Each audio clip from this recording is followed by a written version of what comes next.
Mpulumutsi Idzani. Mpulumutsi Idzani. Izi zitikuyankhula chifukwa kuti no Yesu akutiyitana ndiye tavomera.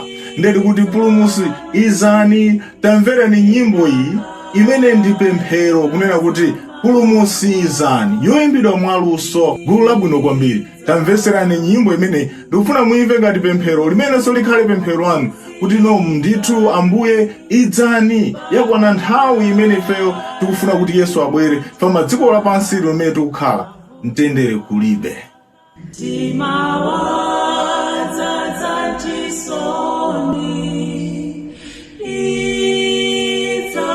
Idzani, pena